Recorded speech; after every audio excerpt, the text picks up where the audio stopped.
Saudações cidadãs, sejam muito bem-vindos ao Cidadão Comum Cenários. Nele nós vamos trabalhar duas variáveis em 4 cenários, na tentativa de organizar nossas ideias diante de várias informações que nós recebemos no decorrer dos últimos dias. Não é futurologia, é tecnologia. Venham comigo. As duas variáveis que vamos trabalhar hoje é o desempenho na economia e o desempenho na política de eventual governo Temer. Antes da gente começar, é importante delimitar a relação entre a política e a economia. Para trocar assim, para ser bem didático, vamos supor que a economia seja um carro, um veículo, e a política a estrada. Na verdade, para que a política, para que a economia tenha um bom desempenho, que atue, na verdade ela tem que ter uma base política, ou seja, trabalhar com segurança jurídica, cenários previsíveis, ninguém investe se não tem a perspectiva do retorno dele. Esse é o grande problema, por exemplo, que está acontecendo hoje no Brasil e nós vamos trabalhar isso agora. Então vamos lá. O primeiro cenário é o pior dos mundos. Nós vamos ter um governo Temer com desempenho econômico ruim, bem como o governo Temer com o desempenho político ruim. Então esse primeiro cenário ele retrata um pouco do que seria hoje. Não é que pior que tá, não fica. A questão é que hoje nós continuamos a perder nota das agências de rating, né? As agências de classificação, bem como a classe política, por nacos de poder, seja pelo PMDB, seja o PSD, o PSDB, eles não se entendem. Então, na verdade, o Temer ele é diferente da Dilma, porque é um sujeito que é espécie de rato de gabinete, ele conhece os meandros do parlamento. Então, uma coisa ele vai tentar organizar um pouco dessa questão política, ou seja, esse pavimento para a questão econômica.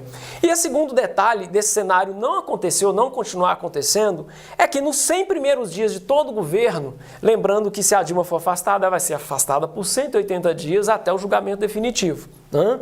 E o Senado está até querendo adiantar isso. Mas enfim, existe uma espécie de lua de mel, existe um suspiro, a volta de uma esperança mínima na verdade.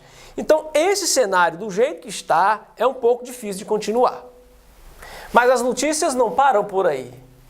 Elas podem ser boas ou ruins a depender do seu julgamento. No segundo cenário, nós vamos continuar com o governo Temer, ainda com desempenho político ruim, mas um governo Temer com desempenho econômico positivo. Lembrando que nós vamos estar ainda dentro desse período dos 100 dias e quem ele escalou para o time da economia. Você tem lá o Paulo Rabelo, bem como o seu grande ministro da economia, que está sendo cotadíssimo e já está falando como tal, que é o Henrique Meirelles, que por acaso foi foi o presidente do Banco Central do primeiro governo Lula.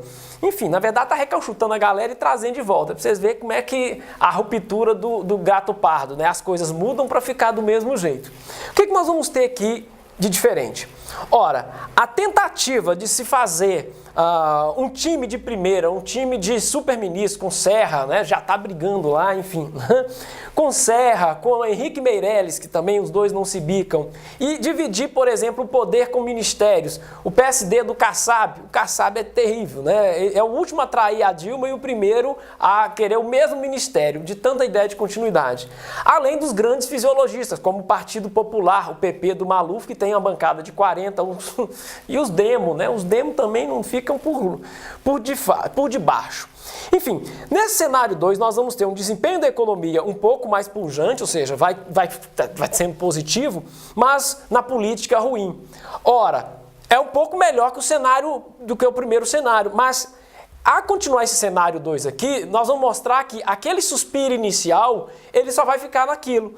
A continuidade for esse cenário, nós vamos continuar tendo problemas. E a ideia de o quê? Nós continuamos sendo observados com desconfiança pelo mercado.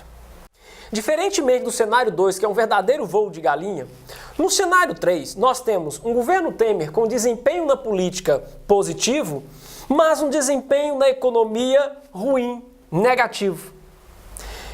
Digamos que seria o seguinte: você tem uma estabilidade política, sua pavimentação está boa, mas você ainda está sendo visto com desconfiança pelo mercado.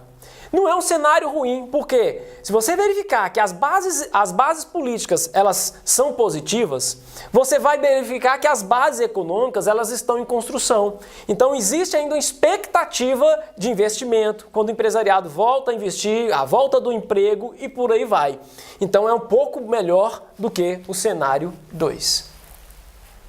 Já o cenário 4 é um verdadeiro voo de águia. Você vai ter um governo Temer com desempenho político positivo e um desempenho econômico também positivo dentro desse período.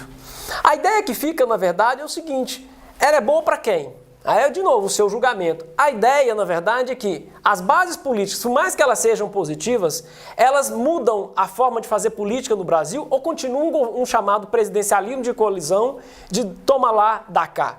Essa é a grande questão. Além da própria questão econômica. É um desempenho positivo, mas é sustentável? Sobre qual baliza? Vai ser ainda sobre o tripé econômico? Porque vamos deixar bem claro, né? O ministro da Economia, que tem um nome importante, ele segura a onda um pouco. Mas se verificar que as bases econômicas sobre as quais estão delimitados o próprio governo, o próprio sistema econômico, também não vai durar muito.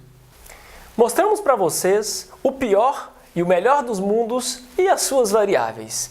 De modo que agradecemos mais uma vez a todos vocês que estão curtindo o nosso canal. Peço vocês também que venham, coloquem a opinião, sugestão, o debate, enfim, vamos crescer a emancipação política nesse país. Muito obrigado, saudações cidadãs.